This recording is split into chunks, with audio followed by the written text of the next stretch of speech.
Whoever is listening, however you are listening, I want to welcome you back. My name is Grayson Mann. This is the Man with the Plan podcast, episode 18. As always, I want to thank you guys for the overwhelming support that you all continue to pour out on the podcast. We are on Apple Podcasts, Spotify, YouTube, Breaker, Radio Public. We're all, I don't want to say we're everywhere, but we're in a lot of places, and a lot of places I figured I would never be. And that's always, of course, thanks to you guys. We reached a huge milestone, a huge achievement, 1,000 plays. That is a 4-digit number I never thought that I would ever reach. This podcast was always meant to be a resume builder, just a way to hone my craft so I could get better at what I want to major in and have something to be like, hey, this is what I do. I could work with this. I've learned so much and I've enjoyed so much and I've had so many experiences. I had the interview with Tigers Talk Rugby. Just genuinely great guys to be around. And then I had an interview with Bob Murrow. I've learned about Gene Avery. So many fantastic experiences that, because of you guys, are possible. And I can't wait to have more to be like, wow, just because of this podcast, things are happening so fast. Things are falling into place.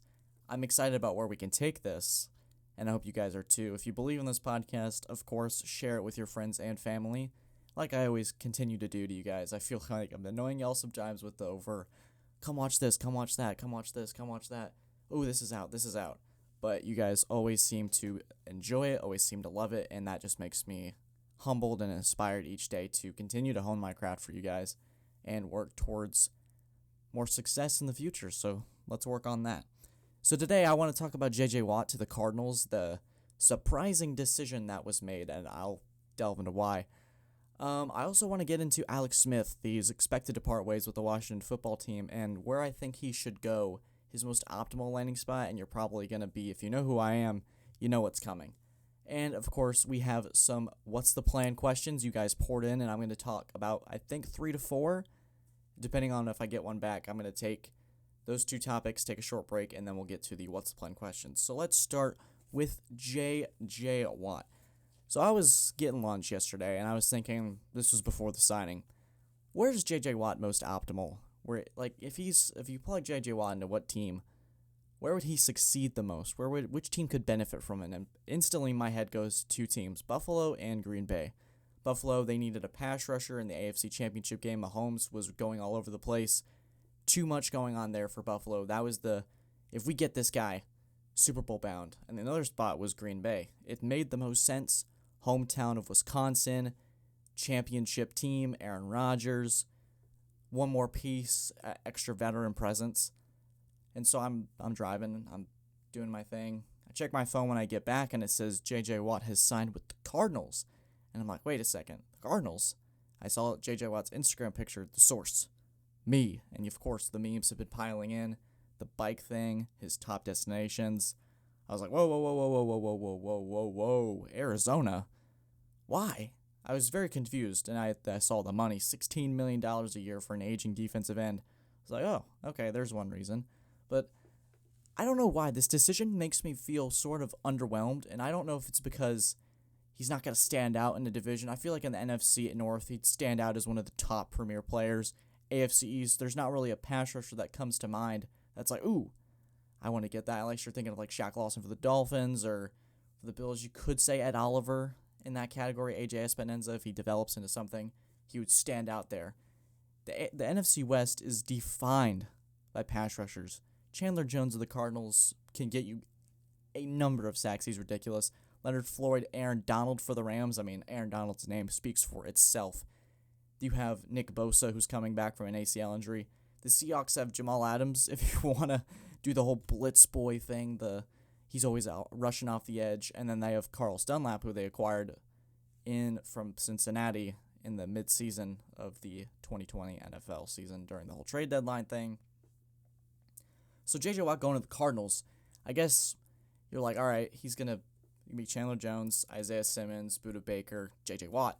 A team that finished 8-8 last year. Kind of felt like they started off really strong, and then they kind of got figured out. To me, Arizona's like, it's kind of like I don't want to play in the cold. I want to stay in this, it's going to be warm weather. It's a smart decision. Cliff Kingsbury. Cliff Kingsbury is very laid back, down-to-earth head coach. I think for J.J. Watt especially, it's that other Houston domino that's going to fall. Hopkins, Watt, and Watson, that last bit of that big three that made Houston what they were. I guess I didn't think J.J. Watt was going to sign with a team that is already 3 feet deep in a hole, because you're going to have to compete with L.A., who's got Matthew Stafford now.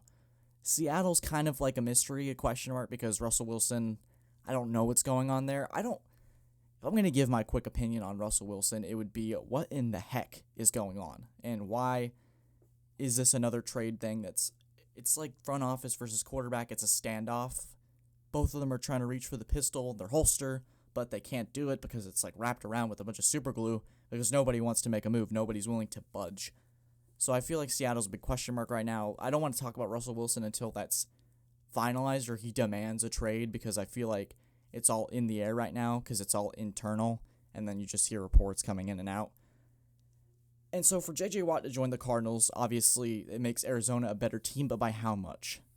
Because they were 4th in sacks, so it's not like they're going to really be this impressive roster because of J.J. Watt. They're already a loaded roster with a lot of talent. It's just a division. It's kind of like when Brady was linked with the Chargers. Why would you go to a division with Patrick Mahomes, the Denver Broncos defense, and the Raiders are always tough to play? So it's kind of like, why do you join that? Why do you join a place that you not only make the team better, but give them a better chance to compete for a Super Bowl? This 4th NFC West could be a head race for first place, and then 3 of their heads are chopped off because they've beaten the crap out of each other. Like, the winner could be 9-7 or 10-6. Personally, if LA gets this stuff right with Matthew Stafford, I feel like they'd go 12-4 and win that division easy. It's just with Arizona, it kind of feels underwhelming to me. I was more or less underwhelmed, and you can say down below in the comments what you think, why he would sign with Arizona. Is it all because of the money?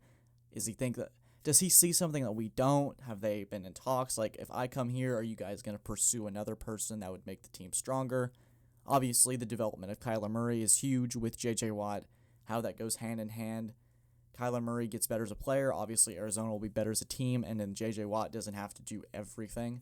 Because I feel like, obviously, you don't want to be in Houston again. You want to be an organization that's well-run, like a well-oiled machine, because Houston definitely was a machine with 17 parts missing, and someone laid it out and was like, hey, here you go. This is the finished product. So that's kind of my thoughts on J.J. Watt. We'll have more as the season progresses, how Arizona and he's going to tie into all of that. So what I really wanted to get into was Alex Smith. And I feel like you're going to say, Alex Smith, click off. Like, that's the most boring NFL player you could think about unless you know his story. Alex Smith is the 2020 NFL Comeback Player of the Year. Many are advocating for him to be named after the award, the Alex Smith Comeback Player of the Year, which I personally would be all for. I mean, the dude could have died. The dude could have his leg amputated. A lot of stuff could have went wrong with Alex Smith, yet he persevered and he came back to play in the NFL. I mean, this dude's loaded on money. It's not like he needed the money, needed to come back. He wanted to prove something to himself, that he could play in the NFL again. And the joke I always hear is, Alex Smith, you're always holding your breath while you're watching him, because the first game back, he had to play Aaron Donald. The thing with J.J. Watt. So many other pass rushers. Aaron Donald's probably the best pass rusher by far in there. And he sacked Alex Smith on, play 2. And he, dove on top of him. I was like, no, Aaron Donald, please don't do that to Alex Smith. He's going to break his leg again. But he was able to go 5-1 as a starter. To me, Alex Smith is the perfect game manager quarterback. He doesn't lose you games. He makes all the smart throws, the right decisions. He's not going to try to make something out of nothing. He does what he's told. He makes the right reads, makes the great throws. And when he needs to, he makes that one good throw that you need in every NFL game to win. And he puts his team over the top. I mean, Washington went 5-1 with Alex Smith. That obviously was a big reason that they made the playoffs. I mean, he played the NFL Week 17 game that won them the division title. Obviously, you're going to say, but they went 7-9. But 7-9 in the NFC East is apparently good enough. So I'm going to say this is my one destination, and I feel like you're going to hear this and you're going to groan, you're going to moan, you're going to roll your eyes, but hear me out. The Patriots. You're going to go, ugh. Can you please don't talk about the Patriots for just 2 seconds. Come on. Hear me out. Alex Smith, New England, it fits. It just works. You hear other quarterbacks aligned with New England Patriots, Cam Newton, Marcus Mariota, Ryan Fitzpatrick, Jameis Winston, but I feel like it really works. And this is why. You're going to go into the 5-1 thing. Washington football on the offensive side, with the exception of Terry McLaurin, isn't exactly the most fantastic star-studded roster. Sure, you got McKissick, Logan Thomas, and those guys are really good. Todio Gibson, I forgot to add him. He was fantastic for Washington. Those guys are great, and Alex Smith is going to be a cheap option. There's going to always just be this like monkey on his shoulder, and there's going to be that foot injury or the giant leg injury that Alex Smith had. Can he be durable? Can he play an entire 16 games? I think New England's offensive line, you could sign a quarterback for cheap, and that's the thing.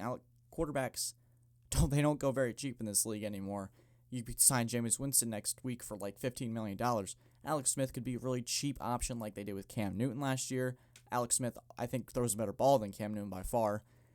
And I think you can use that salary cap in other positive directions. You can get receivers for Alex Smith. You can build around him. Re-sign Joe Thuney. You're going to get your opt-outs back from 2020. You're going to get Hightower, Cannon. You're going to get a lot of veteran pieces.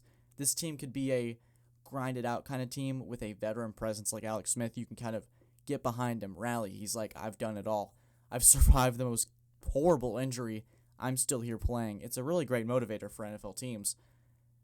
And you can get like Chris Godwin. You can get some receivers in the draft. You can start to build around this. And he doesn't have to be your end-all, be-all destination for Alex Smith. You can draft a quarterback. You don't have to use your first-round pick. You could do a second-rounder on like Jamin Newman, Kyle Trask. Have Alex Smith be that mentor figure for this quarterback. And you can start building around when he leaves. And then you have your quarterback come in. It's kind of like when Alex Smith and Patrick Mahomes were on the same team. You can bring other guys in around him. And then Mahomes has got the perfect team to work with. Tyreek Hill, Travis Kelce, Sammy Watkins, Damian Williams at the time, who had a fantastic season before he opted out of the year for COVID reasons. I think it would be perfect, especially with Bill Belichick. He's not going to try to go out and chase some $60 million quarterback. He's going to try to use his salary cap wisely. A lot of people forget that Belichick is a really, really great head coach, and he's able to pull together a team so well. I mean, people are saying this Patriots roster is one of the worst rosters in football, and they went 7-9 and had a lot of one-possession games that if it had gone their way, they probably would have been sitting in the playoffs in like a 6 or 7 spot. So we don't need to pull the line off Belichick just yet. I still think that New England getting the right pieces and getting a cheap option at quarterback that can make those throws that Cam Newton couldn't, make those good decisions that Cam Newton sometimes couldn't do or couldn't see. I think Cam Newton's biggest problem has always been his pocket awareness. He thinks that even if he gets hit, his body's so big and he's such a figure that he can just blow off these hits, scramble around and make a fantastic play. It works, and sometimes it doesn't. So this is why I think Alex Smith is the perfect fit for the New England Patriots. It makes sense. It's safe. It's smart. I'm a big fan for it. I'm all in for it. If they signed him for like a 1-year deal, 2-year deal, say like, hey, we're going to bring you over, you're going to be our bridge guy, I'd be all for it. I'd be very, very much down for Alex Smith as the Patriots quarterback. All right, when we return, we're going to do the What's the Plan questions. I am really excited for these. You got a Dak Prescott question. Will Tom Brady retire at some point? And Zach Wilson versus Justin Fields, and a little bit more. What are my thoughts on all that stuff is coming up next. This is the Man Plan Podcast, and we'll be right back.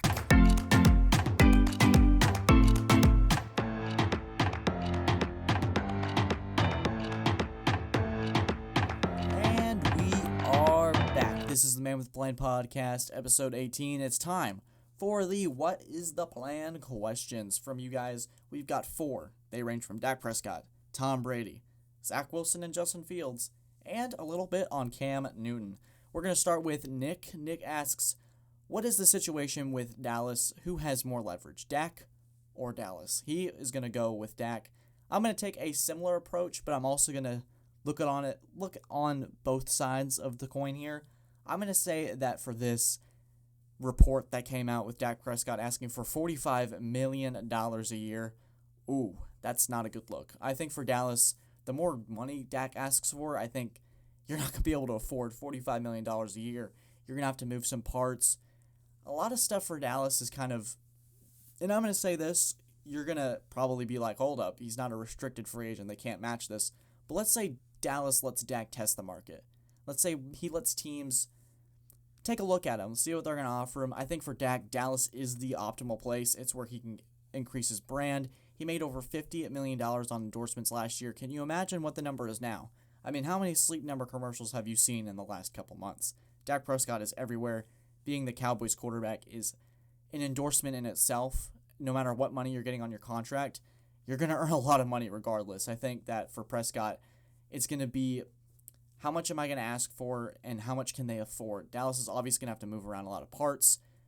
And I think Dallas, if you're going to say leverage, be like, hey, you guys weren't making the playoffs without me in a division that was full of problems, full of issues. I mean, the team that won the division was 7-9. Are you really going to skip out on me? This is an opportunity to sign me now, get division titles, get in the playoffs, especially for Mike McCarthy. I don't think his leash is that long, particularly. I think that he's on thin ice because you had one of the worst defenses in the NFL last year. You almost had the division in your hands if Philadelphia played a full game with Jalen Hurts. But what I'm going to tell you now is that if Dak Prescott is signed with the Dallas Cowboys, they will be my division favorite because Philadelphia, they're a mess. Washington football team, can they put it all together? Who's their quarterback? New York, Daniel Jones. Can he progress? Take that next step forward. I think, Nick, you're right on Dak Prescott being the one with all the leverage, but can Dallas really afford what he's asking? Sure, he's going to have leverage, but leverage is nothing without money to pay for it, I guess, is what I'm trying to say. So thanks for your question, Nick. My next question goes to my guy, Mitchell Bishop. Mitchell, congratulations on your commitment, by the way. I'm so proud of you, so happy for you. I got to get you on here soon, talk about that process. But your question was Zach Wilson versus Justin Fields. Who do you prefer? I'm going to tell y'all a little sidetrack flashback thing. I went to Waffle House with my roommates a couple months ago, and we had this discussion, Zach Wilson or Justin Fields, because obviously there's no point in debating Trevor Lawrence. He's the bona fide number one pick. This draft is Trevor Lawrence's number one, and then the rest is an entirely a big mystery. Like, we don't know who would be landing where. Teams could make different decisions come draft day and free agency. But who would you take, Zach Wilson or Justin Fields? So let's talk about Zach Wilson for a minute. Zach Wilson, obviously the BYU QB, the BYU product, electric. He's the new toy in the toy box. And I think I'm going to list off a couple quarterbacks here that have been kind of Zach Wilson's type. Showed up out of nowhere last year, ends up being a first-round pick. Joe Burrow, Zach Wilson. We're going to go with Mitchell Trubisky, Daniel Jones. Mitchell Trubisky, the second overall pick. That's kind of crazy to say. Second overall. Wow. Over Patrick Mahomes and Deshaun Watson. North Carolina senior season, had a great year. Goes to the draft. Daniel Jones, Duke. Great season, picked 6th. We'll see if that pans out. Daniel Jones has had a lot of good, positive things that have happened for him, a lot of negative things that I think could change and help him out in the future. So for Zach Wilson, it really depends on where he goes. He's projected right now to be the second overall pick. And I think, shout out to Reed, my brother-in-law. He brought a great perspective into this on this Justin Fields, Zach Wilson argument. He goes, Grayson, people forget how much of a crap fest the Big Ten was. I mean, all the COVID protocols, the cancellations. Ohio State wasn't supposed to play this year, and yet they got to the national championship at 7-1. You forget all the cancellations that happened, all the players that were out. Justin Fields couldn't build a chemistry with his receivers, his offensive line, the timing. Of course there are going to be hiccups. Of course there's going to be multiple interception games. Guys are going to be in different spots where Fields wants to put the ball. It's a completely different team from last year because of all the COVID restrictions, because of all the cancellations. If you get sick, you're not playing in the games. You have to take a 21-day absence. It's a whole mess. So for Justin Fields alone to put up numbers that he did this year, and people forget the body of work. We're going to talk about an entire body of work with Fields. His sophomore campaign where he was a Heisman finalist, 40 touchdowns, 1 interception. People forget that he was listed as the 1B to Trevor Lawrence's 1A after a Fiesta Bowl that was a 29-23 battle. Fields is always going to be in games for you. He's not going to lose these games. He's not going to make stupid decisions, and you're going to go, stupid decisions, but those multiple we covered that. The timing, the stuff that happens. He didn't have Garrett Wilson in that Northwestern game, his top target. What happens when he has all of his guys and time to work with this stuff? Not just time in the pocket, but time to practice it out. They beat Clemson, and they scored 7 touchdowns. He had 6 of them. It's just kind of a, what are you going to do here? Justin Fields wins you games. He's a winner. And obviously you're going to point to the Ohio State quarterbacks, Haskins, Cardell Jones, JT Barrett. they didn't pan out in the NFL. But Fields is, I feel, a little different. Those guys were all the same style pocket passers, not really anything. They don't have an it factor. I feel like Fields' it factor is his toughness, because you're going to see that he took a major shot to Skowski. A lot of people thought he was done for the game. Comes in, throws 6 touchdowns. Toughness. That's what NFL teams want and NFL teams need. So to answer your question, Mitchell, I am overwhelmingly going to take Justin Fields. I have changed my mind. I still think Zach Wilson's a fantastic prospect, but I prefer Justin Fields at this moment. The next question goes from my guy, Wesley. Wesley is the guy for Auburn football. Dude, you should start an Auburn podcast. I'm telling you, man, that would be hilarious. He is the kind of guy that after a game, he posts his reactions, it's all raw, it's all emotional. He is the guy that's in your face about his team because he's so passionate about it. So, he has a question about his guy, Cam Newton, the Auburn quarterback that won him a national championship. He wants to know, where does Cam Newton end up? Well, Wesley, I got 2 spots for you. A potential reunion with New England or the Washington football team. Let's start with the Washington football team. Ron Rivera, that reunion, it makes sense. And there was a lot of reports earlier in the season that Cam Newton would end up in Washington after the New England Patriots, and him kind of decided, we're going to part ways. This isn't really going to be a long-term beneficial thing for either party. I think for Cam Newton, a lot of people were kind of waiting around for him to get signed because a lot of NFL teams were hesitant to pick him up, and he wanted a starting quarterback role. The Washington's perfect for it. They have Taylor Heineke ready to take over if needed, but they need a starting guy with experience, veteran playoff experience. Cam Newton. You're going to have the arguments. He can't throw the ball. He can't drive it down the field like he used to. Yeah, some of that's there, but Cam Newton also has pieces to help him out. Antonio Gibson. He's got Terry McLaurin, Logan Thomas. They've got guys there, and they've got the championship defense to do it. It kind of mirrors the 2015 Carolina Panthers team that Rivera and Newton built that took them to a Super Bowl. Washington was a team that needed a bigger quarterback than Alex Smith to step it up. Better than a game manager that can really have that elevation that Washington needs. Not saying that Alex Smith is terrible, but they kind of were on different perspectives on where they wanted to go, because there was a report that Washington did not want Alex Smith to play at all. They felt like that would be detrimental to the team's success, and Alex Smith said, F that, I'm doing it. I'm serious, he said, quote that. I'm not actually saying F that on the podcast. That'd be kind of crazy. But to answer your question, Wes, I think that also New England could be a potential reunion. Let's think about this. Cam Newton has been out of the NFL for a year at the time. Gets signed with the New England Patriots. The COVID thing happens. COVID's going to play not just a storyline for being political and all this stuff, but COVID really messed up a lot of guys in terms of timing. Cam Newton was given a limited offseason, no training camp, no OTAs, and a brand new team, one of the most complicated offenses in NFL history to master. And they went 7-9, and they had a couple one-game possessions that flip the script on that. They make the playoffs with Cam Newton. So, say what you will about him, but he did do the best he could, and the best he could almost was the playoffs. So you put him on a team like New England, you run it back, he gets some weapons, you re-sign him for cheap because I don't feel like the market value on Cam Newton is going to be very high. I think there's potential there. So Wesley, to answer your question, Washington and New England are my preferred landing spots if Cam Newton is to get signed. So my final question, it comes from Zainab, and I really don't know if this is a joke or not, Zainab. You can message me separately, you can text me on Snapchat or whatever, but she asked, will Brady ever retire? To answer your question, not trying to be funny here, but Brady's going to have a cybernetic arm, and he's going to be throwing footballs in the NFL 65. It's going to be crazy. But I think for Brady, it's always going to be what happened with Peyton Manning. Can he take the next big hit that comes his way? Because it's going to happen. It's football. This is a sport where people get clobbered in the head, clobbered in all over the place. It happened to Peyton Manning. He took that big hit. His career, there was a timeline for him. There was a light at the end of the tunnel, and he was very close to it. Let's say Peyton Manning doesn't get hit in the neck and doesn't have to have that surgery. Not only does the entire NFL landscape change because Andrew Luck doesn't go to the Colts, Peyton Manning doesn't go to the Broncos, so many things don't happen. I feel like Manning wouldn't be playing to the same years as Tom Brady, but I think he would be playing a little bit longer. He probably would have played to 2018. That would have been my guess, a year or two. And Denver probably would have made the playoffs again. And they would still be in this quarterback cycle because I think Elway kind of doesn't know what he's doing with this quarterback thing. But with Brady, I'm going to give it a cap of 3 years because eventually I feel like he's going to want... I just don't know. I don't want to say he's eventually going to want to retire because he's not satisfied with 7 Super Bowls.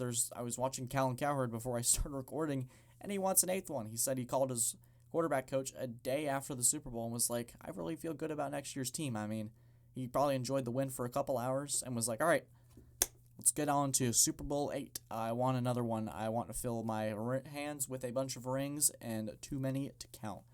He's just simply goated that way. That mentality can't be matched. So I'm going to give it 3 years, and we'll revisit that question. Thank you, Zainab, for that.